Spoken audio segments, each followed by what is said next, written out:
This is a HeadGum podcast. Winning season returns at MyBookie. You know, you might be in the Northern Hemisphere and it's summer turning into fall. You might be in the Southern Hemisphere and it's winter right now, about to turn into spring. Wherever you are on this pale blue dot on which we live, it's winning season, and winning season means doubling your first deposit. Take that initial deposit and multiply it by 2. Winning season means insane props, epic bonuses, and the craziest cross-sport wagers. Imagine betting on baseball and basketball at once. My head is spinning. At MyBookie, winning season means watching live sports and betting live sports all season long. Rejoice! The NFL has returned. That means action-packed Sundays and huge cash prizes. My Sundays are already action-packed. Worshipping Almighty God. Going to church. Any huge cash prizes I got, going right in the donation bin. Get in on the action. Use promo code Doughboys and double your first deposit. New players get up to $1,000 in free play, designed to add more excitement to the sports you love and the games you bet. Bet with the best this NFL season, your chance to win big. Use promo code Doughboys and double your first deposit. Your winning season begins today, only at MyBookie. In 1997, PepsiCo, the Hydrox of Cola, spun off its fast food division into an independent company, birthing the ominously named Tricon Global Restaurants, Inc., with an unending clause requiring the eateries to carry Pepsi products exclusively. This triumvirate of massive chain brands, KFC, Taco Bell, and the largest pizza restaurant in the world, was subsequently renamed to the cheery-sounding Yum brands, complete with a Jeb Bush-style trailing exclamation point. And in 2020, this trio became a quartet with the addition of formerly independent West Coast burgery The Habit, purchased for a staggering $375 million. But the company may wish it hadn't made such an expensive expansion now, as its stock has lost a third of its value due to plummeting restaurant sales in the wake of the COVID crisis. Although its woes can't all be blamed on the plague, one of its original triforce of brands, the pizzeria chain, has in fact been struggling for years, highlighted by an embarrassing flop of a rebrand that involved dropping the pizza from its name, Facebook style. In fact, headlines such as Yum brand CEO David Gibbs says company working urgently to fix pizza chain planning to close as many as 500 locations, and largest U.S. pizza chain franchisee could choose bankruptcy all predate the current crisis. And while pizza delivery is surging during the patchwork of regional stay-at-home orders in the U.S., it may not be enough to salvage this struggling Italian-American Goliath. So can this non-Noid Domino's antagonist right the ship and transmogrify from an anchor to a jewel in the Yum brand's portfolio? And will it improve upon one of the worst reviews in this podcast's history? This week on Doughboys, we return to Pizza Hut.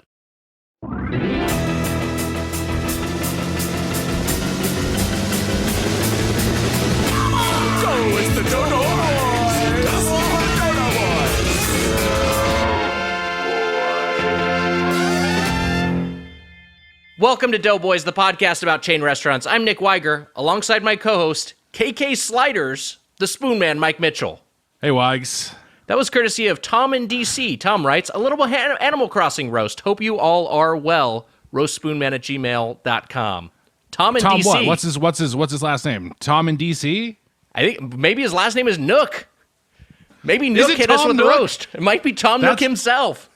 That's why he said, that's why it was an Animal Crossing reference? It could be. I don't know. It's possible. We can't rule it out. You know, he probably is in DC right now trying to get some deals done as one of the big players in our economy.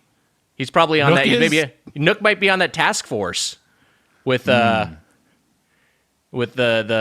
fucking Robert Kraft, whatever other ghouls Trump has assembled.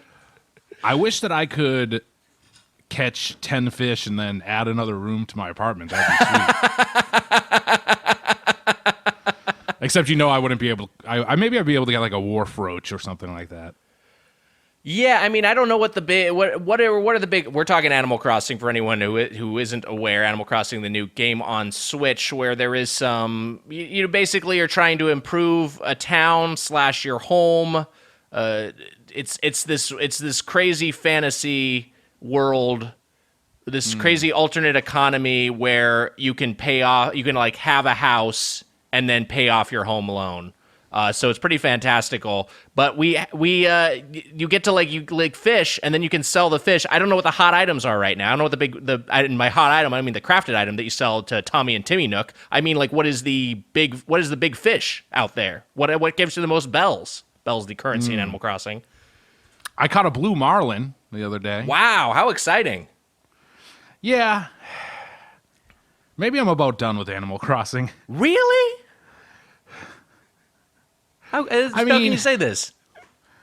Because my life sucks, and then my video game life is getting better, and I'm just sitting in fucking trash. It sucks. Oh, I get it. It's deflating to see this alternate reality. Yeah, I get I get where you're thriving, you're going outside, you're interacting with people. Yeah, it's you're exchanging gifts in person instead of dropping them in front of a closed door. There's a horsewoman who likes me. She flirts with me. Awesome. Her name is Annalise. Wow. She likes me. She calls me funny names. And I have to tell you, I'm in love. You're in love with a horse lady from Animal Crossing? I'm in love with the horse lady. I mean, you could do worse romantically. I know that it's not normal that a horse lady and a pig man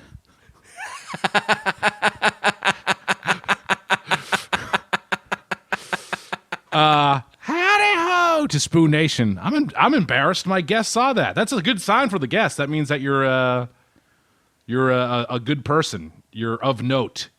Right, not like our other shitty guests. Stop comparing a guest to each other. It's not good for repeat bookings. Nick, here's a little drop. Can we write a parody song for the brick in my stomach that's fucking formed after eating all that bullshit? 6 a.m. day after tourney, my stomach hurts and I am gone. Down the hall, go to the toilet.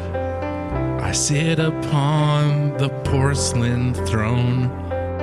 I check for TP and light a candle. Come on, Wiger, help me. This is great. So this is Ben Folds. It's a brick and it's moving slowly.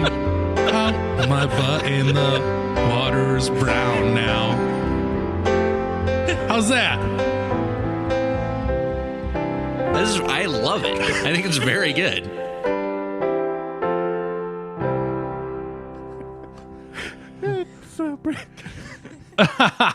Wasn't that funny? Wow, what a drop we just heard. Boy, that was really something. Yeah, that drop was sent in by Nathan, who writes, I made a drop of Mitch singing Brick. What a beautiful song. His pitch and timing was very easy to work with, and I think his singing voice is great too. Oh, thank you, Nathan. Too bad Susser kept on interjecting. Agreed. Took a lot of editing to get most of that out of there. Thanks, Nate M. Thanks, Nate M. Hope you're doing well. This drop was too long, but you spent a lot of time on it, and I appreciate it. Hope you're doing well. Wow, thanks. Excellent work by Nate. Really like that one. Hey, and if you have a drop you'd like to send in for the show and have Mitch play so that I can hear it, that our producer Emma can hear it, and that our guests can hear it, if you want to do that, you can All you have to do is just email me at spoonmandrops@gmail.com. Once again, that email is spoonmandrops@gmail.com. And hey, let's introduce our guest. She's a writer, actor, and comedian from Workaholics and Solar Opposites, which is coming to Hulu on May 8th. Jen D'Angelo is here. Hi, Jen. Hi. Jen, thank you for joining us under these weird circumstances. We've done 2 records with you now. They've both been odd. One was in an Atlanta hotel room for the HTL. We did a Ghost Draft back when the movie you both were working on was titled Ghost Draft, now called The Tomorrow War, and unfortunately delayed into 2021. And now we're doing this Zoom record, which is also odd, but it's how things are. It's how podcasts are happening now. We know the single world. I mean, I think I prefer this to being in Mitch's hotel room. D'Angelo.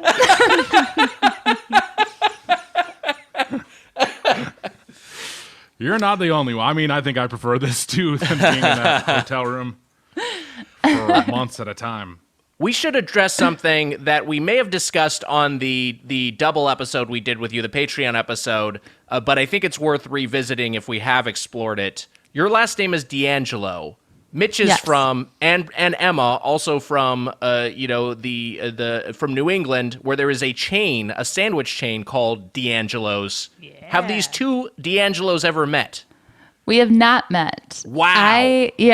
There is a D'Angelo's. I'm from right outside Philadelphia, and there is a D'Angelo's somewhere in Pennsylvania. I remember driving past it and being like, "Whoa," and not stopping. You didn't get it? No. If there was like a Mitchell sub shop, I feel like I'd have to get it. I think just a sub shop would be enough for you. Piece of shit. A sub out here? I was a real Wawa / still am like real Wawa hoagie snob, and so any other like hoagie establishment I just assume is bad. But now you vouch for it. So. Yeah, go on, Mitch. Speak to D'Angelo's, the chain's positives. Look, some people are going to be like, it's not that big of a deal, but I think it has a great steak and cheese sub. I really like their steak and cheese, and they have like kind of like, it's almost like steakums, but they cook them on the grill, and it's just a really well done. Emma, would you agree? I mean, they used to have them at Patriots games. They're good, and then they have a gobbler sandwich, Nick. I mean, it's still like a fast food sandwich place, so like it's not. Yes. It's still like on par with like the average fast food sandwich place, but it is good, and I think it's a smaller chain, so like their quality is a little better than like a national chain. It's much better. The bread is much better than like. Yeah, Subway their or bread's whatever. really good. It's much better. And the subs as a whole are better than Subway or any kind of like 100% fast food place. And they also have a good Greek salad, Nick. The gobbler is good. There's Greek good salad stuff there. Yeah. I think I'll just say about the gobbler, Mitch, you are what you eat. But I think that it sounds like this is like you're calling me a gobbler? I'm saying you're a gobbler. You gobble things up. You like to gobble. I thought you were calling me like the old man that you are. You were calling me like a turkey. That was like I thought that was like very Biden-esque of you, by the way. That was. Hey, Listen, when it comes Jack, to sandwiches, you are what you eat. You're a gobbler. You're a turkey. This turkey over here. What's that? That guy got. That guy's got nothing. That guy. Well, he doesn't know where this train's headed. Jack. Gobbler sounds like turkey slang that. It like is derogatory to a point that makes me uncomfortable.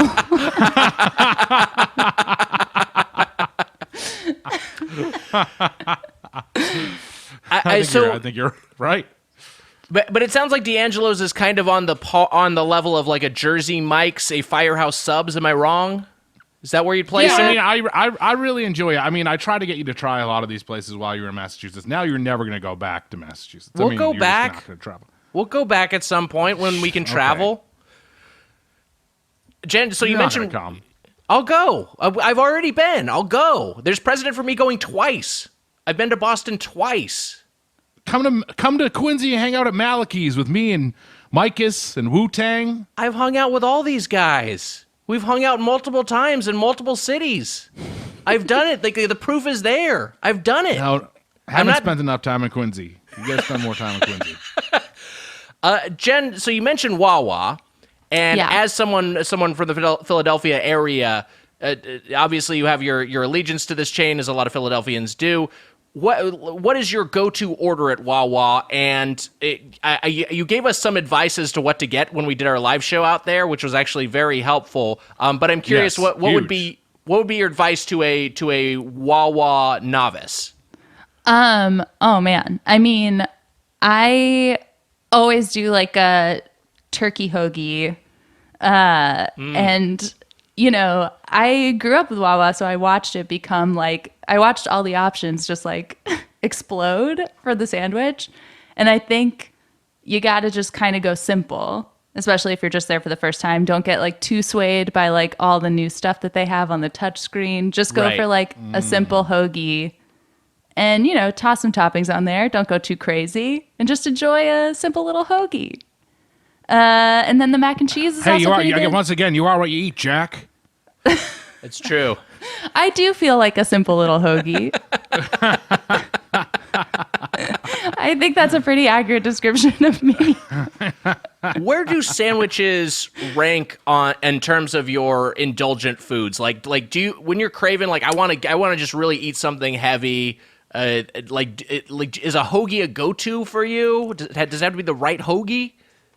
See, hoagies are almost healthy to me. Jen, you're not alone. I agree with you. Because I'm like, you know, it's like essentially a salad on bread. Is the bread that bad? But I feel like my like go-to like heavy craving is like a fried chicken sandwich, which is still in sandwich land. Have you tried that Popeyes version? Yes, I got it in Atlanta and I thought it was terrible. No. Whoa. But I got it like after like the big rush, like after they sold out, and then they were like, it's back. And I don't know if like they just like tanked the quality just to like have more or if I just got a bad one, but it was like all like just like thrown together. There was like a glob of mayonnaise like dripping off of one side and then the rest of it was dry. And I was just kind of like, ugh. Here's That my sucks. conspiracy theory. You were down there in the 8TL. You were in Hotlanta, the home of Chick-fil-A. Yeah. They're probably their Popeyes locations they're sabotaging. Oh, I bet there's some. I bet they're just. Wait, it's what? just not, I'm guessing that the Popeyes down there are not up to the standard. So Chick-fil-A is sabotaging the... There are secret Chick-fil-A workers working at Popeyes. It's possible. Even if it isn't like a sleeper cell scenario, it could. I think it could just be that those are franchises that are kind of neglected or are a lower priority for corporate because it's just like, well, this is Chick-fil-A country. What are you going to do? It's Chick-fil-A, Coca-Cola. They have a stranglehold on Atlanta. Yeah. So maybe that's the case. Did you get Chick-fil-A much down there? Hey, Nick. Yeah. Hey, Nick. You must be eating a dipshit sandwich because that's the dumbest fucking theory I've ever heard.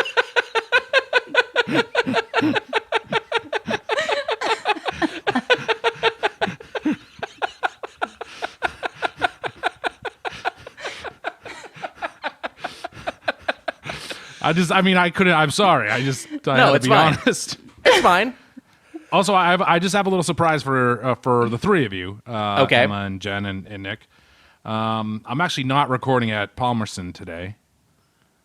You're not. I'm here. No, I'm here. Wow. Mitch just changed That's right. his background to his Animal Crossing island. I see Tom Nook in the background making an announcement. Yep. Now, Hey, there he is.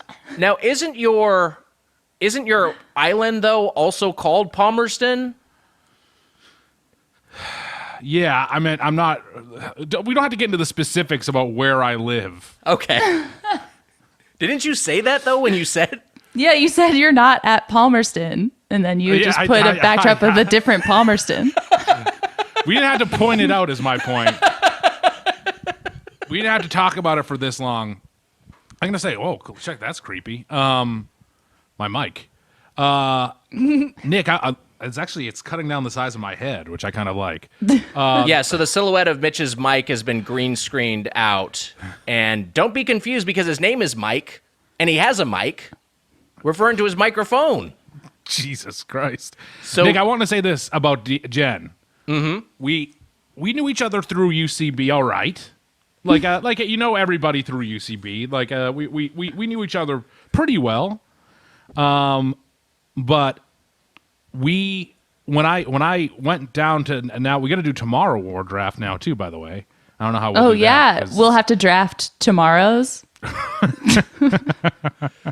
I would say that I think going pretty high would be New Year's Day.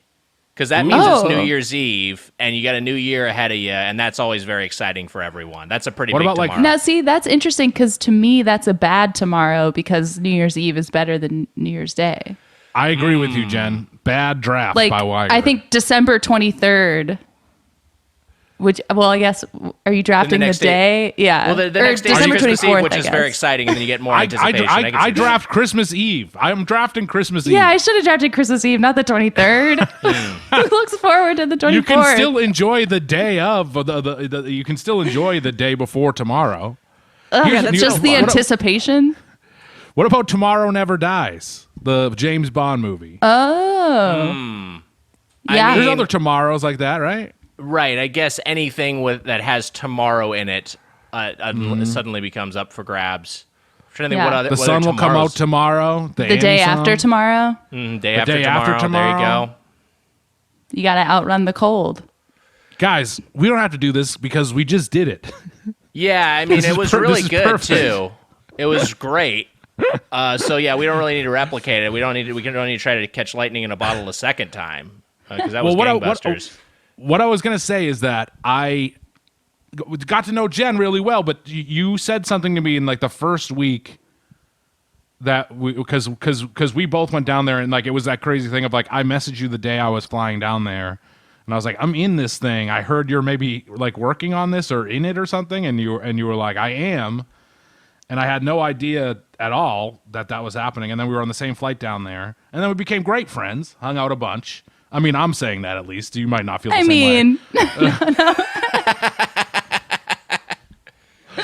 Mitch was a lifesaver in Atlanta. Likewise. We both like when we weren't filming or anything or had the day off, we would get dinner and stuff, but you admitted to me the first week, you were like, I was like, you want to get dinner or something? And you were like, I have something embarrassing to say. And I didn't find it at all embarrassing. Do you remember this? No. You were like, you were getting Wendy's for the second night in a row. You don't remember this? Yeah. Okay. Yeah. I remember. You're a huge Wendy's aficionado. Yeah. correct? I love Wendy's. Yeah. What's your Wendy's That's go-to? like the least embarrassing thing on earth to me is getting Wendy's multiple times in a row. Yeah. Yeah, that'll endear you to Mitch. Yeah. I can't believe I even thought to be embarrassed telling you that.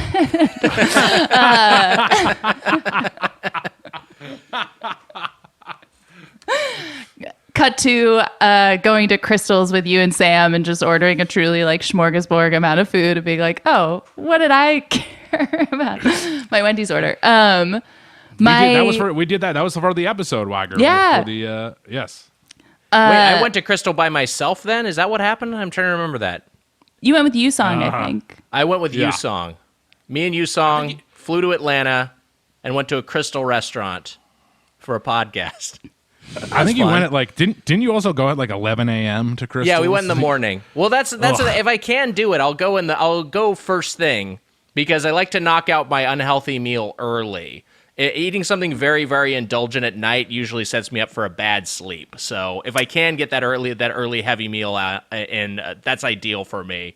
But Jen, I want to return to Wendy's real quick. As a Wendy's fan, what do you go to? What do you get there? What's your go-to order?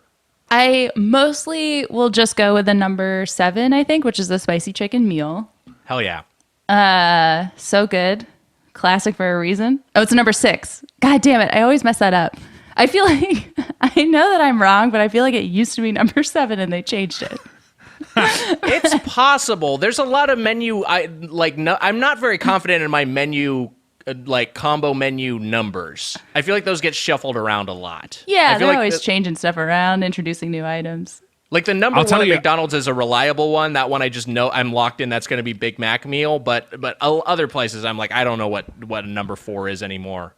Yeah, Nick, let me tell you that I would probably order 3 spicy chicken sandwich meals, but I'm afraid of the devil himself showing up if I order that. Right. You better hope it's 7, so instead it'll be like a casino jackpot. Yeah. Or God, is that God's number? Are 3 7s God's number? Is that a thing? I think Heaven's in number. Bruce Almighty. Yeah, and Bruce Is Almighty. that true? I think that's a joke in Bruce Almighty is that he's like 777. And I've made it now, 15 years after that movie came out. But if I'm not getting a spicy chicken sandwich at Wendy's, I'll get just a bunch of nuggets and some fries and a Frosty. But I've never even tried the Wendy's burger. That's amazing. Fuck? Wow. D'Angelo, what the hell? I don't feel like I need it. Do you just prefer chicken? Do you prefer chicken over beef? I guess in general. Okay. Yeah. But I mean, like at McDonald's, other way around, I'll always get a burger, never getting chicken. No nuggets? No, I hate the McDonald's chicken nuggets. Wow. Whoa! Wow! Yeah. This is wild stuff. You're gonna get Don't some. like There will 'em. be some. There's gonna be some angry fat guys that are gonna be no. at you. I One of don't them's want to gonna get be me. added. I'm adding you right now. Pissed off. You've never had the Wendy's burger. That's well. Besides that, I respect that you love the spicy chicken sandwich. Where do you rank? Do you think that's the best chicken sandwich in all of fast food? How do you feel? Oh, whoa, interesting. Yeah, I guess. I'm trying to think what other fast food places have like a chicken sandwich. Again, a lot of Burger people. King has the big long one. Yeah, the long chicken yeah. sandwich at Burger King is solid. There is the Wendy's one, obviously the McChicken. Some people really like, but I think the big contenders are, and I'll throw the Popeyes chicken sandwich in the mix. It's Popeyes chicken sandwich, Wendy's spicy chicken, and the Chick-fil-A sandwich. And I think it just comes into, I think it comes down to like which one you grew up with or which one you've had more.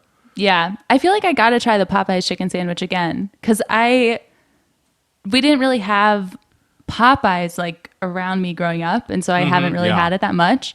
But then I got just like a regular Popeyes order in Atlanta when they were still sold out of the sandwich, and I just got like chicken tenders, and they were amazing.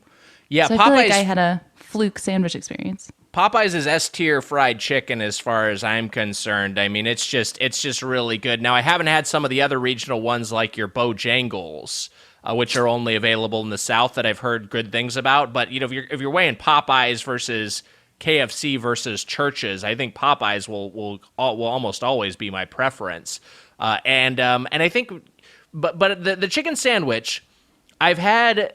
The 3 times I had it when it initially came out, and then the time I had it when they brought it back, it was good every time. Like I thought it was excellent, and that to me, I would say is my number one chicken sandwich at the moment. I do like the Wendy's spicy chicken quite a bit. It's very solid, and I'll always be craving it. But I just think the level of quality in that Popeyes sandwich is so high.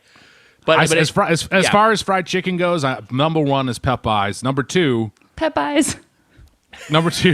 he was trying to overcorrect from saying Popeyes, and he ended up with saying Popeyes. Popeyes is number one. Popeyes. Number one is Popeyes. Number two, call me Hosier. Is it Hosier? Hosier? I think it's Hosier. Hosier.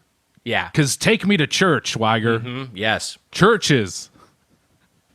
That was all worth it, especially when I didn't know how to say the band's name. So it was this is all worth it. Everything we've done so far has been worth it.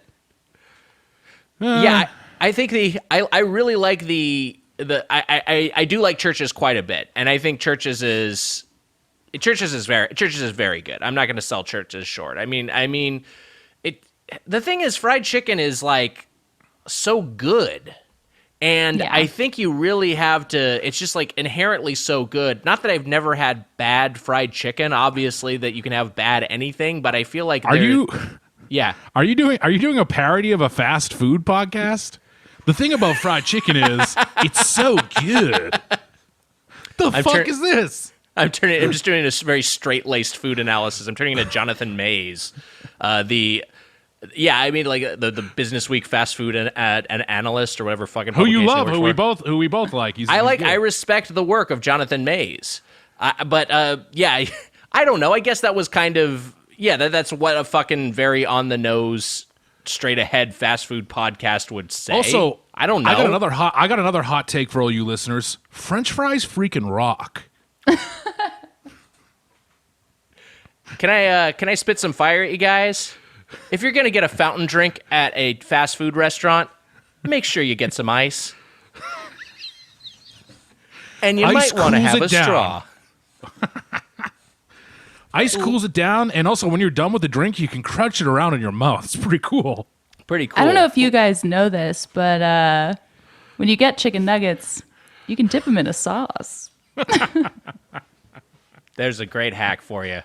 Yeah. They This have should, these just be little our hacks. this should just be our format from now on. I bet we'd be more popular. It's positive. I feel like Yeah. it's very positive.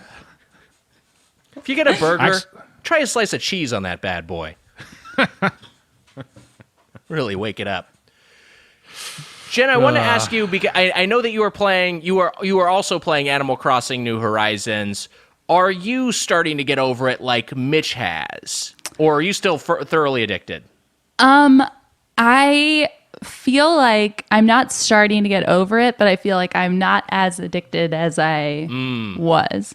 And I think it's for a very stupid reason, which is that I am not getting enough like cute things for my home. It's tough. Yeah. Jen, Go ahead, Mitch. I mean, I was gonna say I've been to her island, and your island is incredible. I mean, it's great. There's skeletons that welcome you as you walk in. Yeah, I have 2 skeletons that welcome you. Sounds scary as shit. My Wiger, you might not be able to handle that. Honestly. Yeah, I don't think I can handle it. I'm afraid of the devil. Wiger hates skeletons. I don't like that I have one on my body. Get it out of there. wanna just be wonder if you goop. do have. Wiger, sometimes I wonder with the way that you twist and turn if you do have a skeleton in your body. My big question to you, D'Angelo, your husband, Lucas, playing Breath of the Wild at the same time you're playing Animal Crossing, that to me seems like it. I don't know how that works. I don't get how honestly- you guys are doing it. It's a It one really, switch like- household. Yes. It's a 1-switch household, and it really, this will sound like a joke. I don't mean it as a joke. It really is like the biggest challenge we face in our relationship. Like,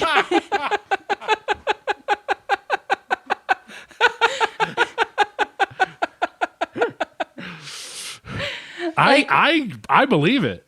we had to like establish like rules and stuff. Like we were like, okay, like if you're the person playing the Switch, you completely forego the right to have any opinion about what's on TV. So like if he's playing Zelda, I get to like watch 90 Day Fiancé and like, you know, he gets no say in that. And then like, I don't know, he put on like, I mean, we went through the first 3 diehards. I was sort of paying attention to those kind of as I was playing Animal Crossing. But yeah, we had to like, you know, it's like a big shared custody thing. We're trying to figure it out. I mean, both of them are like games that are huge time sucks in a good way. I think that they're both so enjoyable, but they take up a ton of time. And then also once you're in Animal Crossing mode, I can just keep going for like 5 hours and not even realize I went for 5 hours. So it's that sort of thing where I feel like you might have to be a 2-switch household. That's all I can say. But it feels like that way lies madness. Like then we just never speak again. I will say that Natalie doesn't play Switch, but we are a 2-switch household because I am a 2-switch man. I bought a Switch Lite for travel, and which is excellent. But the problem is the Animal Crossing and very wasteful, a wasteful purchase. I'm aware of that. Whatever. Use your disposable income if you're lucky enough to have it, however you see fit. But this is a wasteful purchase. But I got a Switch Lite for travel. And it's better for travel. The Switch Lite doesn't have a way ability to hook it up to the TV, but you take it on a plane or something, unibody construction, it's much lighter. It's delightful. I actually played it quite a bit. You can toss it around a little bit. Yeah, Toss it around a little bit. More sturdy. Okay, a little sturdier. It was great to slap it around. Rough it up. I'm grabbing it by the collar and shaking it. And Nick, that was a birthday gift from you and the Dough Squad. Oh yeah, we got you a Switch Lite for your birthday, sweet. which you celebrated in the 8TL. That's right. What a weird year! Couple weird years for you. Yeah, for sure. You were there. You were at my birthday. So was Jen. We went to We went to that pizza place. We went to a pizza place. For your birthday, right. We went to a pizza place. Now, remind us, Mitch, what pizza place did we go to in Hotlanta? You were forced you were forced to come because you were in Atlanta for my birthday. I made you come to my birthday that day. I had a great time. I would have gone anyway. We went to oh shit! It's the place that DeSano's came from, and now I can't remember the place. Antico? No. Anticos. Thank you, Jen. Antico. Yep. Antico. I yes. remember everything. I'm like, you went to Crystal with You Song. We ate at Antico Pizza. We went to Antico Pizza, which is very good, and then we went and a bunch of us saw a movie afterwards. But what movie did we see? I don't Joker. know. Oh, we saw Joker. Wow. Wow. I spent your It came out birthday that just weekend. low grade worried that I was going to get shot. You were worried you were going to get shot at Antico if they were out of pizza, and you thought I was going to shoot up the place. But no shootings. There was no shootings at all. Successful birthday. It was great. Except, the movie is just fine. Right? I mean, Joker's just okay. I never saw Height it. of cinema. Oh my God. I meant to say height of cinema and I said pure nonsense. My body was I like, did hear- you can't even say it as a joke. Joe Biden just warged into you. Yeah. I never saw Joker. I understand, but there's some people who love it, think it's amazing. But then I think a lot of those people who I see who just love it and rave about it, I feel like are maybe dumb. Am I wrong that there's some people who just absolutely think it's the best movie ever, are maybe just dumb guys, and that's Now I'll okay. be It's okay to nervous. be a dumb guy. Now I'll be nervous to be at Wiger's house. I'm afraid it's going to get shot up. But you know what? If you like something, you like I something. have it's nothing to fine. worry about because I've never been to Wiger's house and I'll never go there. So it's all good. Well, now we I- get the quarantine. I kind of hope that, you just said anyone who likes Joker is dumb. And I earlier said I don't like chicken McNuggets. And I would like to see the hate and where it gets distributed. Will you get more anger for that than I do? Yeah, we'll see. Is a man's opinion on a movie more inflammatory than a woman's opinion on fast food? I'm gonna guess no, but we'll see. We'll let the internet decide. We'll see. We'll see. Ken Jennings, I'm seeing he tweeted about the Joker here. Did he really? Yeah, but he didn't say if he liked it or not. So I'm trying to disprove your point of only dumb people liking the Joker. You were trying to Wait, what find did my- you? Oh, you specifically Googled Ken Jennings. He was the smartest man you could think of.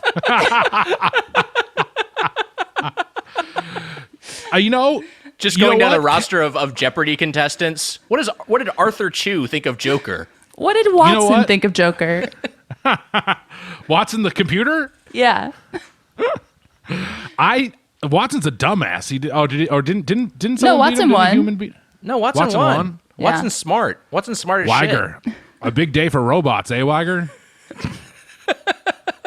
Did you give him a congratulatory call? Hey, Watson, good job, buddy.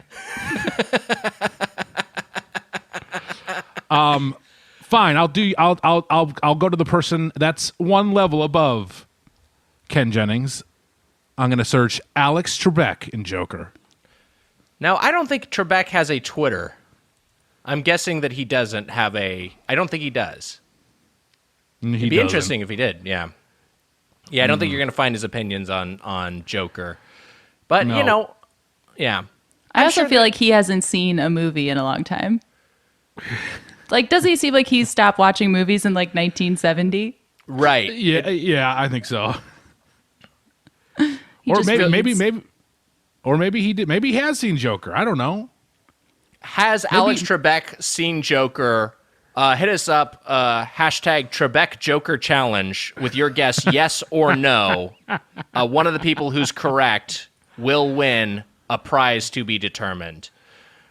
So I got sad. It was all stuff about how he has pancreatic cancer, which my father died of. Yeah, it's very sad. So a bad Google search. Bad job by me. That'll bum you out. You guys sometimes get the bummer Google search. That's never you'll see you'll see a viral video and then you'll look for more and then you'll find out that person had the classic milkshake duck they call it. They have a racist Facebook profile or something. Or you'll Google you'll Google normal weight. Yeah, you Google normal weight, and then that will be less than your weight. Or That's like a real bummer. Average size hog, you know? Yeah, and then you see that and you compare yourself. Because you search average size hog, you know what's going to come up there. It's not going to be like that size of an average pig. Like they know what you mean. I wish it was average size of the size of an average pig. No, yeah, they can figure it. These search engines can pick up on context these days. They know what you mean. I saw a pig getting walked down Franklin Boulevard one day. I've seen that before too. You Yeah. pet pigs, a lot of fun. I've seen them over on the west side of LA. It's crazy. Makes you feel bad about eating them because they're just so cute. They are very cute. Yeah. I just tried to watch Babe the other night because it's on HBO Go, and I was like, I'll check out Babe. It's really for babies. It's not an interesting movie for adults. If someone didn't know who you were and got like your schedule breakdown of like Animal Crossing and then she watched Babe on HBO, like how old do you think this person is? That honestly is one of the things that's like making me a little bit cool on Animal Crossing is like more like when you realize how much it really is for kids, like how Blathers tries to teach you about fish and it's just like a sea bass lives in the ocean and you're like, oh, this is for a child. I feel I like all Blather stuff. Yeah, I like Blathers, the owl who runs the museum, and you bring him fossils, fish, and bugs, and then he'll give you information on them, which is optional, but I'll opt in because I want to be polite. But I learned from Blathers that koi are a derivative of carp. I didn't realize that koi were carp. Oh, I didn't know that either. Yeah, they crossbred carp to give them different colorations. Maybe I should listen to Blathers. Blathers has a lot of good Blathers. intel. Everyone listen to Blathers. So we're talking pizza. We had some slices from Antico. What kind of pizzas do you like, Jen? I mean, truly all kinds. Like I love a Chicago deep dish. I know that's like a very potentially divisive type of pizza. But I also love a standard, just like, New York slice. So Someone who's never had pizza before.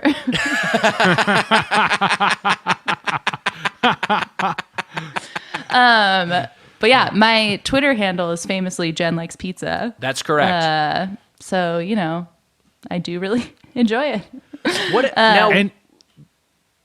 Well, I was going to say, Nick, that just like how you've never had a burger at Wendy's, you've never had pizza from Pizza Hut. Never had this week's chain. I've never had Pizza Hut. That's wild. That's Yeah. really crazy to me. It What really was was your- like, oh, sorry. No, go on, please. There weren't that many around where I grew up. In fact, I don't know if there were any. And it was also like more of a sit down restaurant at the time. if I Right, because recall. that's a big thing. The Pizza Hut was the parlor originally. It was this hut, this big structure, and you could sit down there and you could get some pitchers of soda for the kids, some pitchers of BrewDog for mom and dad, and it was a real hoot. You had your salad bar. It was a blast. Round Table Pizza we went to in my hometown. That was the pizza parlor of choice. But I love a classic parlor. And then they tale as old as time. They start reducing store footprints so that they can have them these more kiosk-sized delivery and takeout, ones and locations, and then the fucking parlors went the way of the dodo, which is a shame. I like a parlor. That we celebrate your birthday party at a parlor. That's right. I mean, I think that you sadly missed the best of Pizza Hut in my mind, which is a bummer. Yeah. But Nick, what were you going to ask Jen? Were you going to ask her what her go-to pizza place is? What were you going to ask? I was going to ask. Thank you, Mitch. I was going to ask so you didn't have Pizza Huts around you. What did you go to for pizza as a kid? So There we go. I was a huge Domino's person. And you know what? Still am. Yeah. I love a I mean, Domino's. I love it. It's just so Domino's is great. it's just so easy. And so, it's like the perfect level of fine. It's good. I think it's different from if you want Domino's than you want pizza. It's just Yes, it's its own thing. it's its own thing. Yeah. It's great. Do you want a lava I love cake? it. Because those are great. But yeah, I was like a big Domino's person. And then we had 2 local chains that were huge. One was called Pizza Palace in Ardmore, and then Bella Italia, also in Ardmore. And Pizza Palace, I think, is not there anymore, but Bella Italia still is. The area has great slices, I feel like it's a good pizza spot. Yeah, I think the East Coast in general. We never had a local pizza place we went to when I was a kid. It was always a chain. And the chain, actually, our go-to, we were a Pizza Hut family. Domino's was something that I would get at a friend's place. But if we were getting takeout pizza, we get Pizza Hut. If we were getting... there was a Pizza Hut that opened in nearby our place that was right next to a Jack in the Box, and those were frequent spots for the family, and for little Wiger in particular. And then if we were gonna have a sit down, like a fun time, we were going to the Round Table Pizza, and we were having ourselves a little sit down pizza gathering, and I was playing some Cadillacs and Dinosaurs arcade machine with some greasy fingers. Yeah, but we had a lot of Pizza Hut growing up. Wipe your fingers off, you. No, People were touching the joystick and their fucking hands were flying off it because of you little fucking grub. that's where that helps me. That helps me in the game.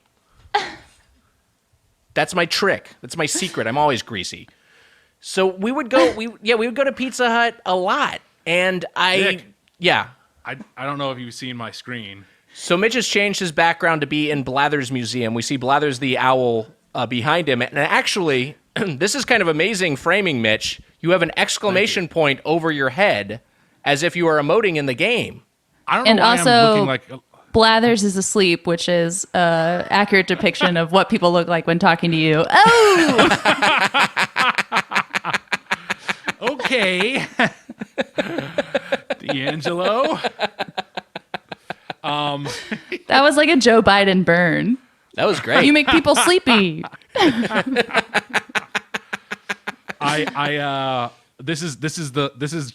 This is me with the exclamation point over my head because Blathers just told me that fish come from the ocean. I gotta take a screen Domino's cap of this. pizza. Okay, sorry. Let me get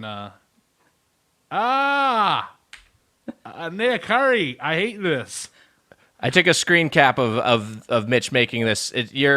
He's asleep, but it looks like both of your eyes are closed.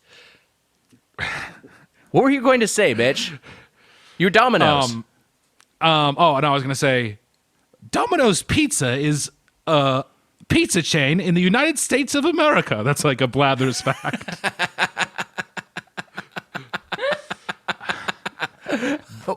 We'll take a break. We'll be back with more Doughboys. Hey, in these trying times, it's nice to support your loved ones and your community if you have the means. An unexpected gift, an extra large tip, be sure to do that if you're getting takeout, or in particular if you're dining out at a patio or something like that. Boost that gratuity. The floor is no longer 15%. It's way higher. And things may have changed around us, but our inner drive to be there for the people who we care about runs deeper than ever. When we come together as a community, we empower ourselves to make meaningful change. Our normal has changed, and we're finding new ways to connect and continue supporting one another. We started social distancing when we spend time with friends and explore local cuisine. And what if you're just finding out about this now, through me? Social distancing? Watch the news. And we're doing more to support and advocate for underrepresented communities. So what we need more than ever is an easy way to support each other from afar. The solution. PayPal. There you go. With the PayPal app, sending and receiving money is faster or easier. Who knew? It was PayPal all along. Stay connected with the people you love. Quickly and securely send money to friends and family, just about anywhere in the world. Start a money pool to split the bill, or go in on a gift, or fundraise for a good cause. Support the places and causes you care about the most. Make touch-free QR code payments at your local restaurant or favorite farmer's market. Donate to a local nonprofit or support a cause from across the country. PayPal is making it easy to pay safely, quickly, and easily. Download the PayPal app today. Terms and conditions apply. Do you experience stress or have anxiety or chronic pain or have trouble sleeping at least once a week? You are not alone. Many of us do, including myself. All of the above. Anxiety, trouble sleeping, those bother me the most. I was searching for anything that would help. Then I discovered Feels. What is Feels? Feals, Feels. Feels is premium CBD delivered directly to your doorstep. Feels naturally helps reduce stress, anxiety, pain, and sleeplessness. Place a few drops of Feels under your tongue and feel the difference within minutes. Now, the product is called Feels, Feals, but feel the difference here is spelled traditionally Feel. So, Feels is the product. Feel is what you will do. The thing to remember about CBD is that finding your right dose is important, and everyone's dose is different. So leave room to experiment over the course of a week or so. You may need to take more or less to get the effects you're after. New to CBD, Feels offers a free CBD hotline to help guide your personal experience. Breaker, having trouble sleeping. That's a 10-4, good buddy. Feels works naturally to help you feel better. There's no high, hangover, or addiction. CBD hotlines kind of sounds like CB radio. That's where I was going with there. Join the Feels community to get Feels delivered to your door every month. You'll save money on every order, and you can pause or cancel anytime. By the way, I know we get some long-haul truckers who listen to the podcast. God bless you. Thank you for what you're doing. Thank you for your service. Stay safe out there on the road. Feels has me feeling my best every day, and it can help you too. Become a member today by going to feels.com/doughboys, and you get 50% off your first order with free shipping. That's feals.com/doughboys to become a member and get 50% automatically taken off your first order with free shipping. Feels.com/doughboys. Welcome back to Doughboys. Our guest is Jen D'Angelo. Our chain, Pizza Hut. Founded in Wichita, Kansas in 1958, it is a Yums brand. KFC, Taco Bell, also under the Yum Brands umbrella, as well as recently reviewed The Habit, which we reviewed with our buddy Emmy Blotnick, who introduced me to the term Unga Pachka. Yeah, you use it way too much. And the largest pizza chain in the world, Pizza Hut technically is. Wow. So how about That's that? Crazy. Wow. Yeah, very, very popular in Asia and the Indian subcontinent. So Pizza Hut has really Domino's I think is bigger in the U.S., but Pizza Hut is bigger worldwide. So your first visit here, Jen, they have one thing they are offering right now, the Big Dipper Pizza. Now I'll read the menu description of the Big Dipper Pizza. Nearly 2 feet of dippable pizza on pan-style crust. The Big Dipper Pizza comes without sauce under the toppings, but is served with 4 Dippin' Sauce cups, 2 marinara, 1 ranch, and 1 honey BBQ. So this is a dry boy, Mitch. Yeah, it's a dry boy, and you know what? Big mistake, honestly.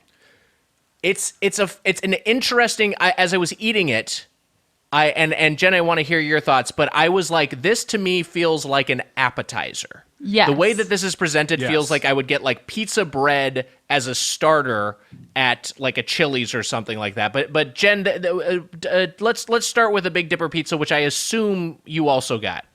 I did get it. And yeah, it just like the flavor of it, it was like eating just focaccia. Like it didn't even taste like cheese or pepperoni. I got like the half cheese, half pepperoni. Me too. And the only Same here. distinction between the cheese and the pepperoni was that like eating a pepperoni one felt like you had like a little piece of crunchy paper on top. Like nothing tasted like anything. And yeah, I think like it should have had sauce on it, and then the dipping sauces were just like some fun extra flavor. It's a really weird concept. And Yeah. I agree with you that it is that you know, the and by the way, we should mention half cheese, half pepperoni. Those are the only 2 topping options. You can't just get any topping you want on the Big Dipper Pizza. You get cheese or pepperoni or half and half. And so it's pretty restrictive in terms of what you can actually get, which I don't quite understand because nothing about this. It seems like the normal Pizza Hut crust, just in square form factor. I'm not sure why It seems like it's made to order. I'm not sure why they're so restrictive on which topping combos you can have.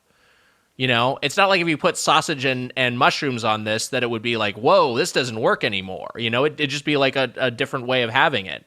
But yeah, so you get, and I did prefer the pepperoni, even though I'm someone who really likes cheese pizza. But the cheese here just didn't have enough going on. It was just like a cheesy bread. I don't know. What did you think, Mitch?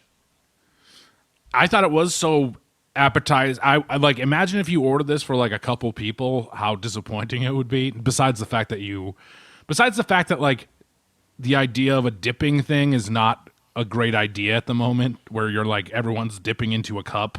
Wow, great point. It's a terrible thing to be promoting at this time. Yes, unless you're eating it alone, which sadly I was just eating it alone. But it didn't even feel like a pizza. It sucked. Yeah, I was worried because let me put this a different way. So Nally and I were very excited to have this because we're like, oh man, we haven't really just like had pizza during this period when we've been in lockdown. And so it was just like, oh man, we're going to get a pizza. This is fucking great. And I think we enjoyed it. Like I will say, despite its deficiencies, I overall enjoyed it because it was pizza-like enough, but it certainly didn't scratch the itch of like, oh man, this is pizza. To me, it was just like, well, I still want to get a pizza now, you know? Yeah. And did you not? Oh, sorry. Oh, no. Go ahead. Well, I was just going to say... Jen, you go. I'm going to get back to this. I can't. You have to go. No, never. I'll sit here silently. Now I see why Blathers went to sleep. The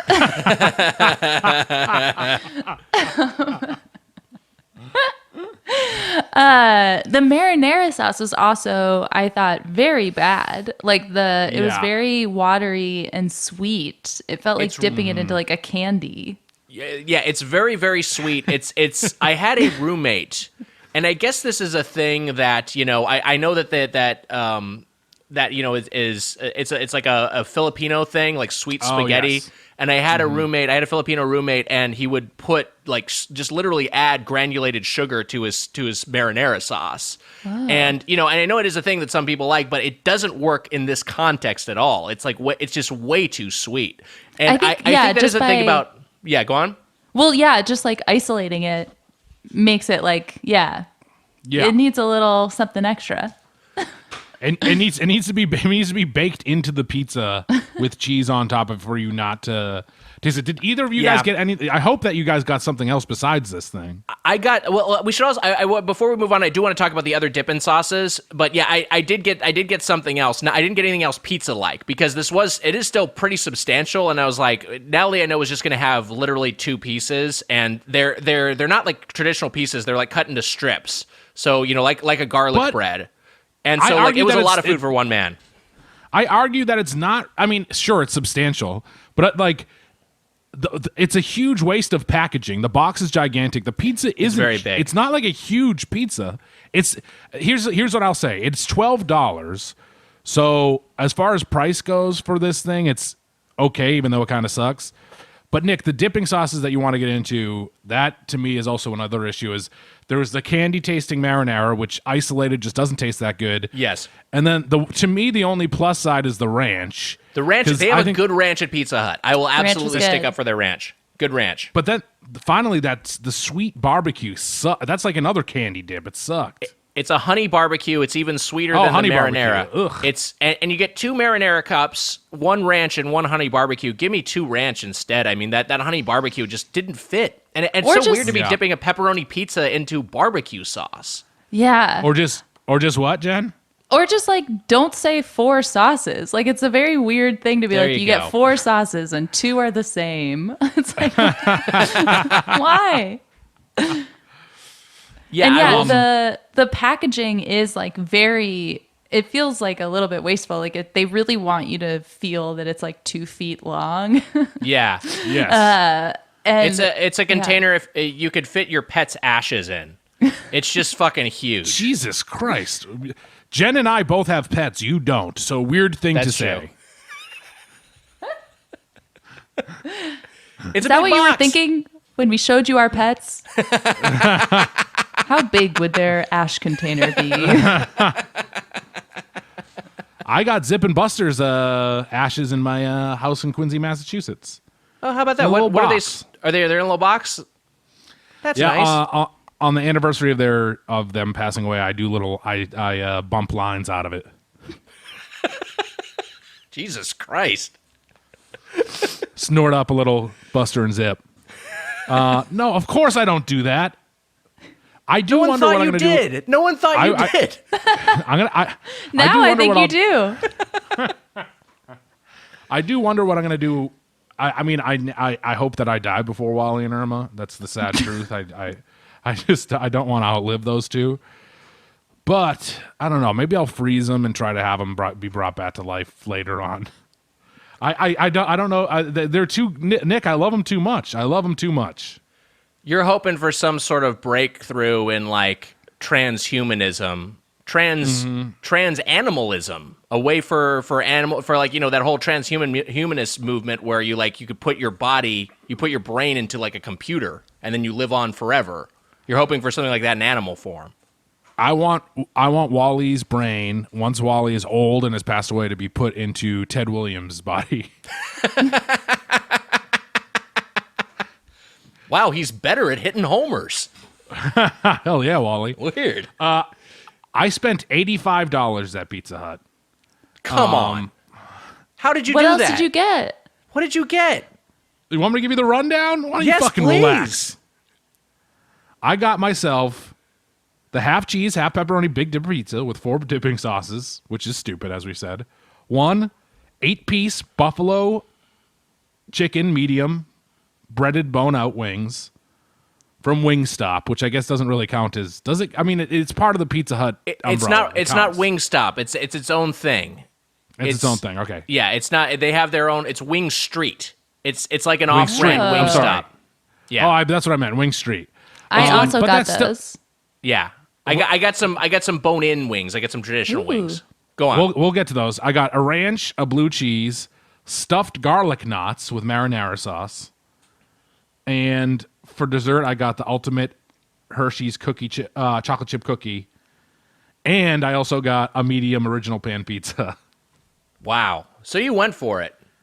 I fucking take this shit seriously, Nick. I don't know how much of it this is like your commitment to the science of this podcast and how much of it is you just wanted to eat a lot of Pizza Hut. I'll give you the benefit of the doubt, but... It's science. It's for science. All right. I did not finish all of that, of course. Also wasteful, but I for me, the Big Dipper I wanted to try, but more importantly to me was to get that original pan pizza, the thing that I remember loving at Pizza Hut. Yes. And do you want me to just say it right now? Please. It wasn't good. It tastes too that's like a bummer.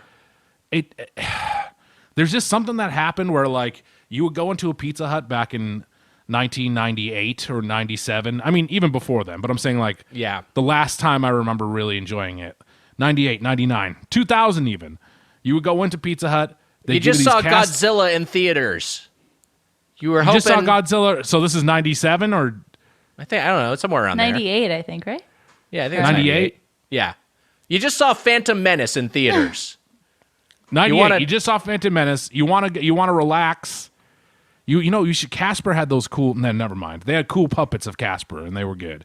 You just saw Casper in theaters with all your bros.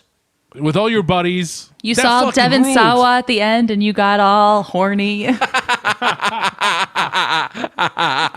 One of the sexual awakenings for a lot of people is Devin Sawa as a ghost. It's true. Yeah. Oh wait, no, he comes back as human. That's what He comes back in right? human Yeah. form, yeah. But then he turns into a ghost again. You and your boys are like, that movie rocked, guys. Who wants to go to Pizza Hut? I'm driving. You drive over to Pizza Hut. Mm-hmm. These are older bros, by the way. Yeah, everyone's like 35. 35. They just saw Casper. Wasn't Stinky hilarious? They're saying on the drive over. Dude, Stinky's fucking killer. Stretch and Fatso don't know how to handle the stinky. Fatso's actually kind of problematic, don't you think? You know what? I'm stretched. I think I'm the stretch of our group. I feel like that's me. Oh, you wish, dude. No, I'm on stretch. No, I don't know, dude. You're stinky, man. Yeah. Seriously, that kid at the end was hot, right? We all agree? Dude, I think he's a little young for us. Oh, yeah. I'm just joking. That was just I was like a stretch line. Just joking. Oh, maybe you are stretched. Anyways, you get to Pizza Hut. You sit down. They give you these cast iron pans, Nick. Yeah. And you got the pizza in there. It's got a crisp bottom, and you take a bite. It's crunchy. It's buttery. It's delicious. That's just gone. It just is like, it's in the way that, like, I know that people say, like, Domino's is, like, cardboardy or whatever, and it just feels like so, I mean, it's always been processed, but it feels even more processed. It feels even more just like nothing. And it bums me out because it was good. It was good. It's disappointing. I mean, I feel like the only place if you want to have that experience in this day and age, you have to go to like BJ's from the chain side. I mean, maybe you have a local place that does like that cast iron pizza, and that's at a much higher price point than Pizza Hut ever was. So that's a whole other thing. Jen, what else did you get in addition to your Big Dipper? You mentioned wings. Yeah, we also got the boneless wings in the buffalo medium sauce, and then we got boneless wings in the Nashville hot sauce, which is a limited edition sauce, they say. I also got the Nashville hot with the traditional wings, the bone-in wings, because I am something of a heat seeker. And it was pretty spicy. Decent it was spicy. very spicy, yeah. Yeah, decent heat to it. Yeah. And then I also got mini Cinnabons for dessert. Hell yeah. Just a little box of mini Cinnabons. So you both got sweet treats, which I did not. How do those sweet treats stack up to the savory side? For me, so also I want to say that I got two 20-ounce bottles of Diet Pepsi, by the way. They're Pepsi product place. I also got two 20-ounce bottles of cherry Pepsi. And I wasn't going to say it because I was embarrassed, just like the Wendy's thing. There's no shame here, as you found out. Yeah. When it comes to when you, I mean, I guess it's just me. You maybe shouldn't say this around other people, but when compared to me, you have nothing to be ashamed about. I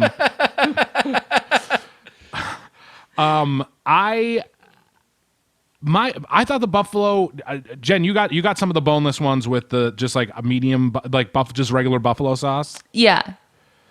I think the ranch and the blue cheese there, Nick. I think you're right. I think they do pretty good dipping sauces, but the Wing Street boneless wings are like very like. They're such a weird, sticky, like almost like plastic looking buffalo sauce when you get them. They're like coated in it and they're sticky and they're not the best. I mean, you know what? I think they are better than I think that they've gotten better than Domino's. Domino's does like a big weird like buffalo like chicken weird thing that they make melt cheese on. Do you know what I'm talking about? Yeah, know the what you're talking Domino's about, yeah. chicken is not, it's weird. Not great. It's not like quality chicken, but I maybe even like that better. Like the quality of chicken here is better, but it's still not like good. And when you think about like places like Wingstop, which I incorrectly said was at Pizza Hut, or even Buffalo Wild Wings, you're like they have much better version of buffalo chicken, boneless and wing in. Yes. How come that doesn't translate over into those are huge chains? Why doesn't it translate over to Pizza Hut? How come we can't get them there? There's a Wingstop closer to us than the Pizza Hut, actually.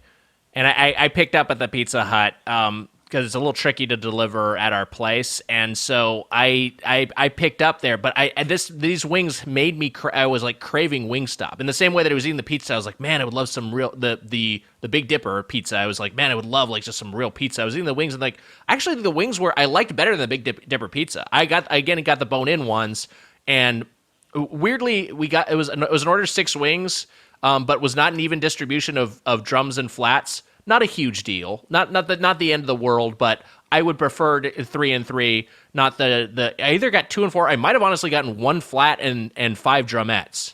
It was notable. But I thought they were well sauced, and I thought the meat was actually pretty. They were good meaty wings, and I thought they were. I thought those were quite good. The bone-in ones. Jen, how did your boneless wings stack up? So I, like the first couple that I had, when they were still like pretty hot, I thought they were very good. And I thought it was like, yeah, good quality meat. And they were like nice and crunchy.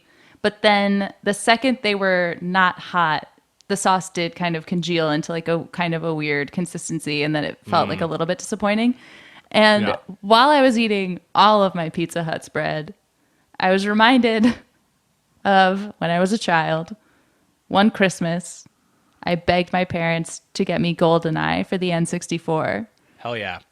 So I played it at friends' houses. I was like, I love this game. Everybody's talking about it. I really need this game. And my parents very kindly went to the store to buy it, and it was sold out. And so they were like, oh, they have The World Is Not Enough. That's the same. Oh, no. It's a James Bond game. And so they gave me that for Christmas, and I cried like a monster because children are insane. And eating Pizza Hut felt like playing The World Is Not Enough. It was like, this isn't what I wanted. Like, this is just kind of the same, but different enough that it's disappointing. Because it left me craving wings and craving pizza. Were you eating? Were you? Did you play The World Is Not Enough while taking down a turkey sub from Wawa back in the day? Oh yeah, you know it. Hell yeah! Wow, I'm not as big of a there. Wawa. I'm not as. You know what I like for Wawas, Nick? What? Wawa pedals. Like when you're wailing on your guitar. Yeah. Yeah, I do like that too. Mitch, that's was fucked up. That's the Wawa I prefer. And you know what, Nick? Yeah. Just to turn this into a little band party, I actually prefer drumettes. Wow. You're regular Kirk Hammett and Lars Ulrich. You're two members of Metallica. Is Metallica one of the only bands you know anything about? Is my next question for you. Yeah. That and the Dave Clark 5. Let's get to our final thoughts on Pizza Hut. So we'll each give our closing argument, if you will, our overall evaluation of this chain, and then end by giving it a fork rating from 0 to 5. Jen D'Angelo, you are our guest. Your thoughts, your fork rating after your maiden voyage to Pizza Hut. So I just want to preface this by saying I feel bad about this because I feel like I'm bringing a lot of like personal baggage to this rating, because for a long time, Pizza Hut, like when I was a kid, I never went, but I would see commercials for it and it looked so amazing. And I was like, that looks like ideal pizza to me. So I had it like really built up in my mind. And then, I got the Big Dipper. I didn't get a regular pizza. Like, Right. I didn't experience Pizza Hut at its fullest, it felt like. But here's my summation and my rating. Oh, wow. When I got it delivered, it was, they left it on my doorstep and it was wrapped in a giant trash bag. Inexplicably, because it's not like it was raining or anything. They just put it all in a trash bag and left it for me as if to say, like, we know.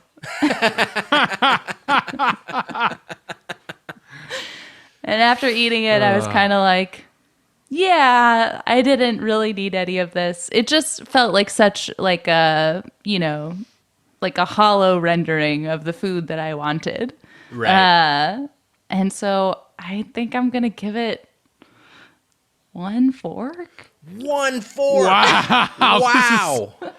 Is that crazy? Has anyone ever given 1 fork before? You know Jen, what? Not only has anyone given 1 fork before, they've given it to this exact same restaurant. Yes, Neil Campbell, in the first 1 fork review of a chain, reviewed Pizza Hut and gave it a single fork. The first time it had happened on the podcast. Wow. It's happened again. It's happened again to Pizza Hut. This Pizza blows Hut my can't catch a mind. break. This blows my mind because there's clearly something wrong here. I mean, there's just clearly. Yeah. Wow. Look, That's wow. I think, Nick, should I jump into mine from here? Please do. Please. I'll transition right into it. I think Pizza Hut needs its transformation into what's his name? Devon Sawa. Devon Sawa. Devon Sawa, yeah.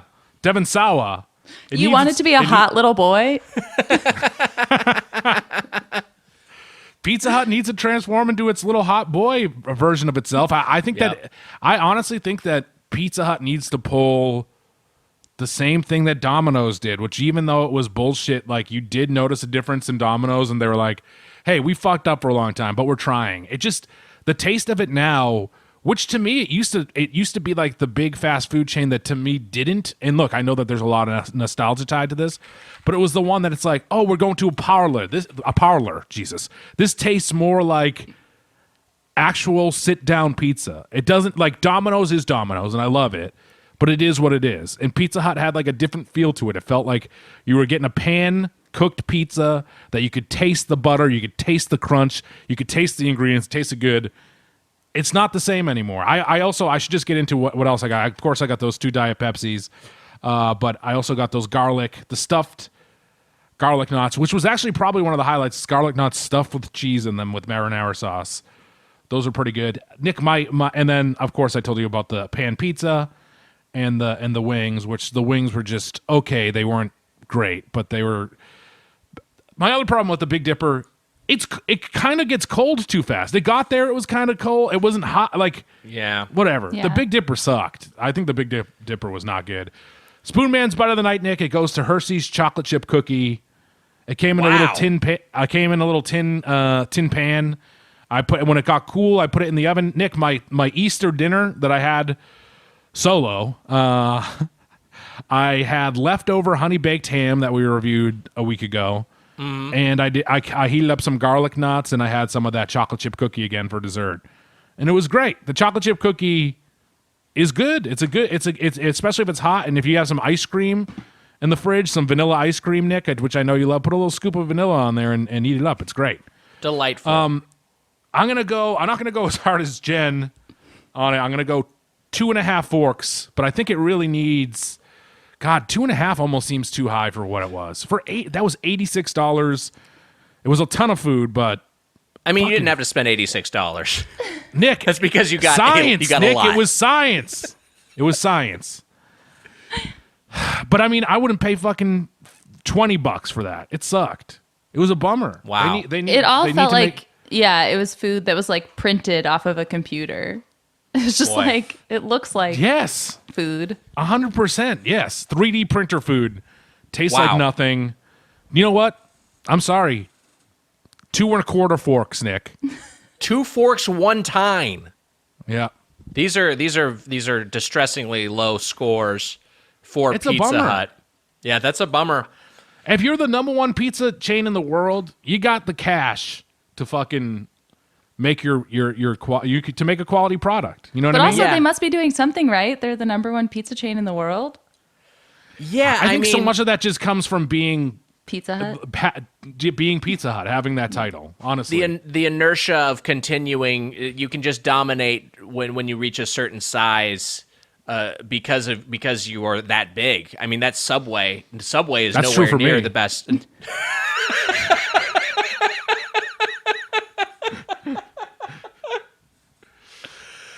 So I want to return to our buddy Jonathan Mays, reporter for Restaurant Business Magazine. Wow. He has an article dated February 6, 2020. Pizza Hut US overhauls its executive team.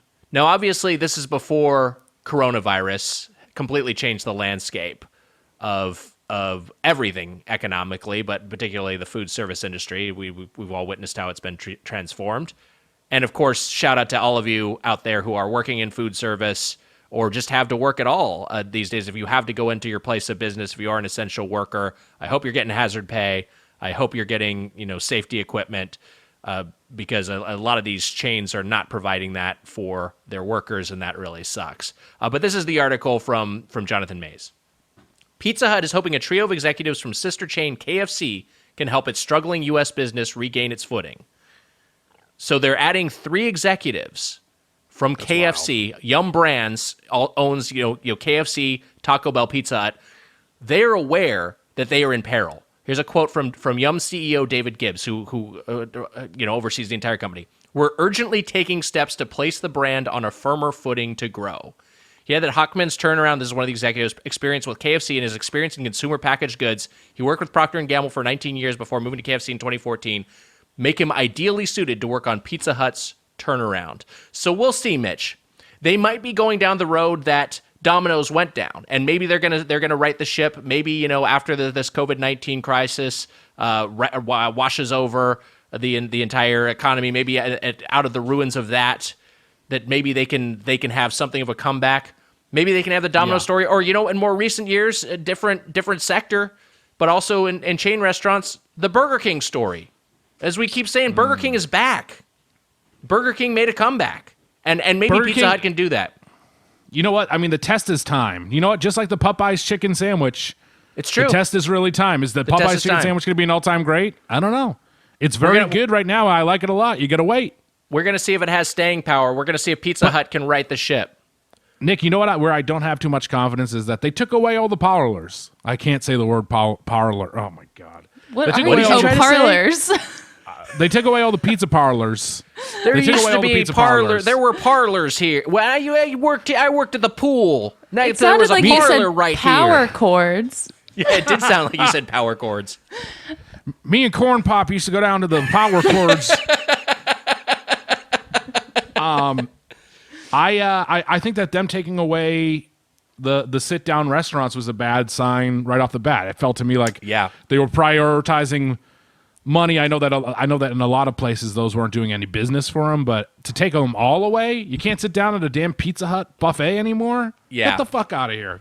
You're making bad decisions. You've made Yeah. bad decisions. They didn't know their worth. They didn't. I remember They like didn't. they at Workaholics, our offices were right next door to a Target. We would walk around the Target every day at lunch just to exercise. God, a simpler time, Yeah. Was this next door to the Lot? No, it was in Van Nuys. It was like way out. Oh, okay. Like, but they had a Pizza Hut kiosk in there, and I remember being so sad when I saw that because I was like, no, it's supposed to be a place. Yeah. Same thing Subway did. Yep. Subway started adding kiosks, and then the overall product quality declined. I will say I like the Big Dipper Pizza more than either of you. I thought it was decent, just more of an appetizer than an entree, and I thought the wings were solid. And so I'm going to go a little higher than either of you. And I will say the service was great. The chain was great. They made the order promptly. And they were super friendly, great physical distancing inside the location when I went to go pick it up. Everyone seemed to have protective equipment. So, that was all positive. Hey, I just want to be clear. The delivery woman who helped out, which I got her name and now I forget it. What a piece of shit I am. She was great, and she also seemed like she had, because she was like, do you mind helping me out? And I was like, no, not at all. And she seemed like she was working like crazy. So again, Do you mind to helping me everyone. out with your $87 order, sir? I've got this in a wheelbarrow. And I ate it out of that wheelbarrow, but I just want to say, we of course are very grateful to all the people who are delivering food and making food. Still, of course. That's my issue is with the corporation itself. The place is bad now. The pizza's bad. Yes, I give the people of Pizza Hut 5 forks. They really were. Agreed. It really was a great customer service experience. Yeah, salute to the Yes. workers. The product needs a little bit of improvement. I am going to go a little higher than you guys. I'm going to say this is a 3-fork chain. This was a 3-fork experience. Wow. But hey, maybe hopefully better days ahead are for Pizza Hut. Hopefully they can get things going where they're not. The next time we revisit Pizza Hut, our guest isn't also giving it 1 fork. Can you imagine that happened a third time? It's only one fork. It's only been 1 forks, Nick. It's Only been a 1 bummer. forks from our guest. Boy, hey, wait, that was our review of Pizza Hut. It's time for a segment. I've got a food-related survey, and Mitch and Jen will compete to guess the results. Let's play the family food.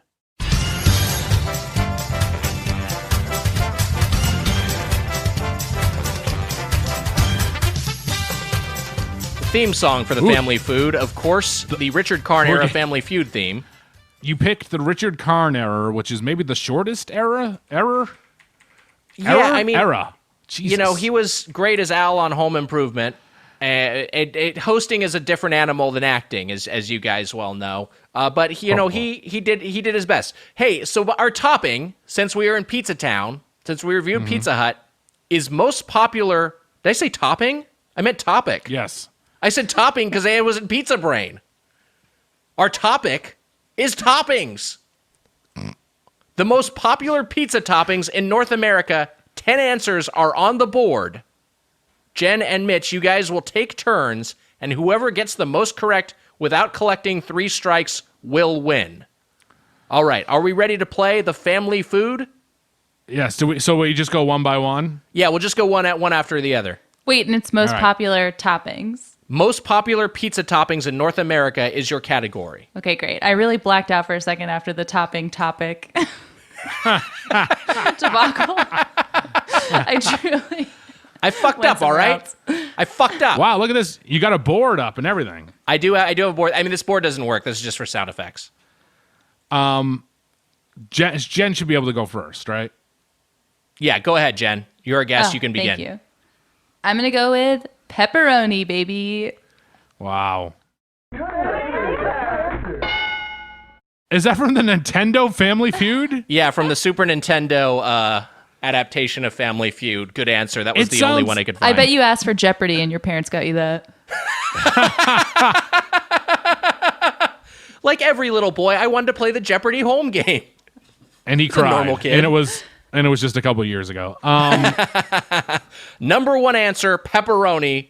Jen takes it. All right, Mitch, your turn. Yeah, I'm in The trouble category now, by the is way. most popular pizza toppings in North America. Are you in trouble because that's the only topping you know? Yeah, I don't know There are any other many more. toppings. All right, Nick, I'm going to Yes. go. I have another one in my head, and I hope that D'Angelo doesn't say it, but I'm going to go for the number 2 topping. I'm going to go sausage. Come on. Good answer. Sausage, number 4 answer. 4? Number 4. Fourth most popular pizza topping in North America. This is according to Foodler. Foodler. All right. This is a 2017 survey by Foodler. All right, go ahead. Okay. It sounds trustworthy. Go. It's up there. It's one of the more well-known polling firms. They nailed 2018. All right, Jen. Your guess. Most popular pizza toppings in North America. 8 answers still up on the board. This feels like maybe a stupid answer, but I feel like I have to just say it in case there's some sort of trick afoot. Cheese? No, God damn it. That was my answer, and I thought you wouldn't think of it. I'm going to give it to you Family Feud style. It's extra cheese is considered a Extra topping. cheese. Extra cheese, and that is correct. You got cheese. I think judges award you the points. All right, Jen. That's You've got bullshit, 2. Mitch first of has all. 1. No one has any strikes yet. Where did extra Mitch- cheese come from? What do you mean? What is Where extra? What is extra? did it land? Like, where was That it was born? the number 6. That was the number 6 answer. Number 6 is Oh, extra okay. cheese. All right, good. All right, Mitch. Still the number 2, 3, and 5 answers up on the board, as well as 7 through 10. Your guess. Most All right. popular pizza toppings in North America. Nick, this is hard because I don't think you can just say veggies. I think you have to get specific, right? I would not award points to veggies or meats. I think those kind of things are way too All right, vague. Just asking. For my answer, I am going to go. Can you not think of a specific vegetable? It's one of my favorites, even though. See, because it's which one do they get more? Peppers or onions? You know what I mean? Peppers and onions is the topping. I'm going to go onions because I think you can mix it up with onions more often with like pepperoni and stuff. Mitch onions is going with my answer, onions. Nick. And Mitch is correct. Onions, number 3 on the board. Way up All there. right. People love onions on pizza. Wow.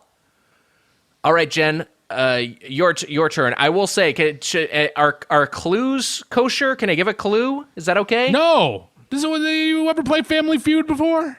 Okay, no clues. All right, go ahead, Jen. Well, No strikes so far.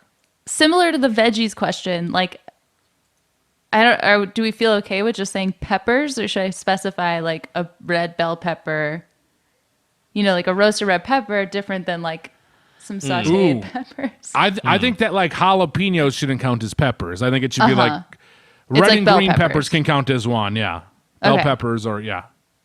Then I'm going to say peppers. You're referring to like bell peppers. That's what Bell that's peppers, your guess. yeah. Green peppers. 8th most popular pizza topping in North America. You guys are doing gangbusters. You were just clearing answers off the board. All right, Mitch, you're up. Nick, I'm going to take a wild swing here. I mean, like, I should just say jalapenos, shouldn't I? You know what? I am going to say jalapenos. Jalapenos, Nick. Mitch has guessed jalapenos. I made this mistake when I didn't say extra cheese. Mitch guessed jalapenos. Survey says... Wow, Mitch gets his first strike. Wow. 1 strike for Mitch. Jalapenos not on the board. Green peppers, the only pepper entry. All right, go ahead. Go ahead, Jen. Fuck. 1 X for Mitch. I'm going to go with mushrooms. Fuck. Mushrooms That's a great answer. are the number 2 item on the family food board. Number 2. Number 2, wow. mushrooms. People love mushrooms in the States. You Not just the ones that make you trip. just won this thing. Well, All right, I'm going to get wild, Nick. go ahead, Mitch. Bacon. Bacon. Mitch, bacon. Now the 5th most popular pizza topping in North Wow. America. It has really climbed the Wow. charts. Was not a big pizza topping when I was a kid, but it's gained as bacon culture, epic bacon culture, kind of took over in the 21st century. It's climbed the charts. All right, we have 3 items. Amazingly, no one's been eliminated yet. And we have 7 of the 10 most popular pizza toppings in North America cleared off the board. Jen D'Angelo, this is your game if you just keep getting them. What is your guess? This is tough now. You could X out, though, too.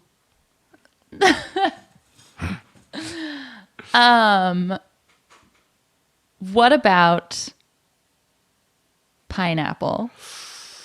Pineapple. Interesting I guess. say with a grimace. Pineapple, correct. 9th most popular pizza topping in North America. Obviously polarizing, but there are enough people who love it. What do you guys get? Do you guys like pineapple on your pizza? No. I used to, and then I became allergic to it. Oh, really? Allergic to pineapple Yeah. entirely? Oh, that's right. This happened so many Yeah. times in Atlanta where you and Sam Richardson both allergic to pineapple. Wow. Yeah. That's the thing And you I would develop au- late in life. And I would offer you and Sam Richardson stuff with pineapple in it all the time. I don't know how it happens so often. But I would be like, do you Yeah. want some of this? And you guys would be like, it has pineapple in it. I just completely would forget. It was just everywhere, constantly. That's Atlanta for you. The ATL. Pineapple City, that's why they call it that. Pineapple's my favorite fruit, Nick. I don't like a Hawaiian pizza that much, but a bacon jalapeno and pineapple pizza is pretty great. You know what they did? Domino's does one. Domino's has I think it's the Fiery Hawaiian. That is one of their prefab pizzas. That's pepperoni, jalapenos, and pineapple, and that one works great. I just like a classic ham and pineapple or Canadian bacon and pineapple. Give me one of those. That absolutely works for me. No, but no I thanks. understand the people who don't like it. All right, go ahead, Mitch. 2 items left on the board. You have one. You also have 2 strikes. 2 more strikes, and I you're have out of one here. strike. I have 1 strike. You have 2 strikes left. Yes, you have 1 strike. Okay, got it. I'm going to go with, this is kind of easy, but you know what? It might not make the list, but I'm going to say chicken. Chicken. Is it like bacon, one that has had an upsurge in recent years? Survey Am I says. forgetting something? Oh, shit. Oh, Mitch, you have gotten your 2nd strike. Chicken is not on the board. Wow. All right, Jen. I think you can effectively clinch the game right now because you have 5 correct. If you get 1 more correct, you will have 6, and there will be no way that Mitch could possibly win. What is Okay. your answer? Olives. Olives. Jen, you be good at Family Feud. Black olives, I'll give it to you. Number 7 on the board. Jen D'Angelo, you have won the family food.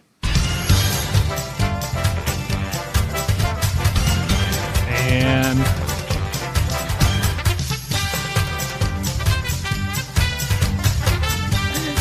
for the listeners, all right, stop playing the damn song. Stop playing it. I like the remix. It's a little funky. It sounds like Richard Karn is underwater when you play that song. I just want to tell the listeners at home that Jen D'Angelo was dancing as that song was playing. Congratulations, Jen. Congrats, Jen. Thank you. Nick, hit me with the last two that we missed. You actually got 9 out of 10, and Mitch, you didn't even get your third strike. Do you want to guess just for shits and giggles? See if you can get number 10 off the board. Yes, why not let us finish this game off? Jen, I'll strike out, and then maybe Jen will get it with her last guess. Okay, go ahead. My guess is olives. Oh, that's everything. Mushrooms. I mean, ham is a possibility, but I mean, I should just say ham, huh? Like, and that means like with the Hawaiian pizza, that sort of ham. Ham. Mitch, I'm sorry. I can't play the sound effect because I stopped sharing my screen, but you have gotten your third strike. Oh, no. Was it beef? It is Jen. not. It is not a meat. Jen, this is overtime, so the game's decided, but do you want to take a swing at it? Oh, wow. Well, I feel like I just got a clue, and I feel like that's unfair. That it's not a meat. You kicked my ass. I suck at Family Feud, I found out. You were fine. I still don't feel good about peppers. I feel like I stole that answer from you, and neither of us is happy. Don't be racked with Nor guilt. will we ever be. It's fine.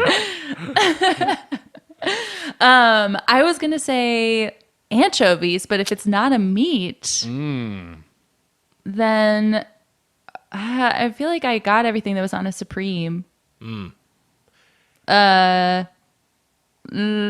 Artichokes? Not artichokes, but I think you're getting there. This one again, one that didn't used to be a big pizza topping, but hey, when we were at Pizzeria Regina, U-Song demanded it. These millennials, they love lettuce? eating ass, Arugula? and they love spinach on pizza. Spinach. Ew. Yep. I actually kind of like it. U-Song. God. I kind of like it. Not for me. It's fucking I don't want to perverted- yuck someone's yum, but it's not for me. These fucking these perverted Popeyes eating spinach and ass. Hey, that was the family food. Just like a restaurant, we value your feedback. Let's open to the feedback. Today we have an email from John from DC. John writes, I don't normally drink pop, shout out to Don't Stop or We'll Die, unless I'm on a long road trip or want a Jack and Coke at a wedding to give me an extra boost, both because I know it's bad for you and I feel judged when I do, but I've rediscovered just how amazing Coke and Diet Coke are while I've been locked down. Are there any snacks/food items that are normally on your no-go list you've gotten back into over the last couple of weeks? Pringles also come to mind. Man, those things are good. Jen, anything that you've gotten back into while you've been locked down? I just want to say I disagree on I don't think Pringles are that great. I don't love Pringles. I don't love them. Yeah, they're fine. They're not. I would rather have some Lay's, salt and vinegar Lay's chips. Give me those. Pringles are a trick. Because when I was a kid, I was like, oh, Pringles, those are like the fancy. Those are like the good potato chips. But then they're more processed than like even the cheapest potato chip. Because they take a bunch of like fucking potato powder and they crush it into a log and they slice them so they get those that shape that stacks. It's unnatural. They're like starchy. They're like fucking. They're weird. I don't think they're good. Yeah. They made fools of us. They were like, put it in a can. They'll think it's nice. Yeah. And we did. We think cans are nice. We like cans. We love cans. Nothing against cans. I actually, what's his name? John from DC? John, yeah. We're kindred spirits. I am like fully addicted to Coca-Cola. It's a problem. I love it so much. Wow. A straight Coke heavy. And I was like in the process of like finally trying to cut back on drinking Coke. And then for like the first week of lockdown, I was like, or no, in my last grocery run before the lockdown, I did get like a thing of Mexican Coke because I was like, oh, I'll have like a little treat. And then that went real fast. And I got just a straight up fridge pack of 12-ounce cans of Coke that I've been going through. Wow. And it's just so great. Yeah, that's a treat. I'm with you. We found this out about each other in Atlanta as well. That we're both Coke fiends. I'm a big Coke fan. I love Coke. I've been trying to eat well, Nick. So I haven't been doing Coke, but I like need a Diet Coke. It sucks that I like soda so much. And I know that Diet Coke isn't even good for you, but it's the better of two evils, I guess. The lesser of two evils, sorry. Yeah. For me, the thing that I've been snacking on that I don't usually snack on is that I went to the grocery store when this all went down, and I haven't been back since. But I got myself a package of Snickers ice cream bars, and there's 6. And over the course of 3.5 to 4 weeks, I ate all 6 of them, which isn't bad, but I shouldn't have got them at all. That's not bad at all. That's not bad. That's fine. But I shouldn't have got them at all, and I love them. I also have been eating cereal more. I told you because I went shopping probably later than everyone else by just like a couple days. The shelves were empty, and I got cinnamon Frosted Flakes, and that was like one of the only cereals left on the shelf, besides like a cashew that was just wood pieces in a box that looked terrible. And so I did the cinnamon Frosted Flakes, and I was like, this sucks. This is like the shittier version of Frosted Flakes. Grew to like them a little bit over time, but still Frosted Flakes are the number one. And I feel like I'll probably try to get a box of Frosted Flakes. Honestly, I'll stay away and maybe just get some sort of Raisin Bran instead. But I'm craving Frosted Flakes at the moment. Yeah. Mitch, speaking of Family Feud, I'm going to steal your answer, or maybe you stole my answer, because I was thinking breakfast cereal. For the first little stretch, I was doing a good job of like, I'd get up and I'd like make myself, I think I mentioned this on a previous episode, I'd make myself like a little scramble with just like some spinach in there, or some green peppers, and maybe a lean protein, and I'd have that like a little two egg scramble with some some berries on the side. Have like a very like healthful breakfast, and then naturally I just reached a point where I was just like, man, I'm too tired to do this. Like, I don't want to do this. Like, I get up and I know that this is not that much work, but it's just enough work where I'm like, I just want to sip some coffee and not have to think about what I'm putting in my body. So I've been having some breakfast cereal, and you know what? It's great. My compromise, I throw some oat milk on there, so I'm not going to get a case of the rumblies from that full dairy milk, the milk heavy, if you will. And the oat milk, I do pretty well. It actually gives me a good amount of energy. I do skim milk, but so I think I might do some lactose-free milk next time I'm there. I heard lactose-free milk is pretty good. It's so lactose-free milk, in my experience, I've had it, and it's a little sweeter than normal milk. So I don't know, but it is definitely easier to digest. Jen, how are you with dairy?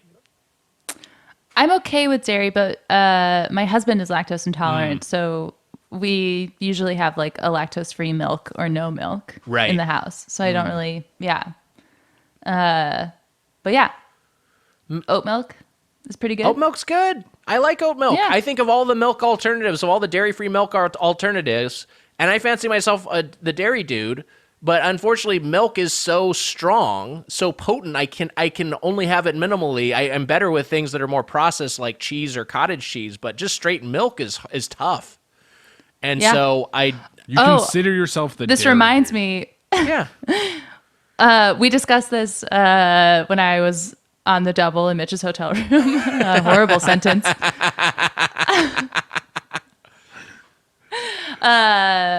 But Wiger, I think you and I share that we're both, I forget the term, cream seeker? Creamsmen. We both you came close. Creamsmen. We're creamsmen, yes.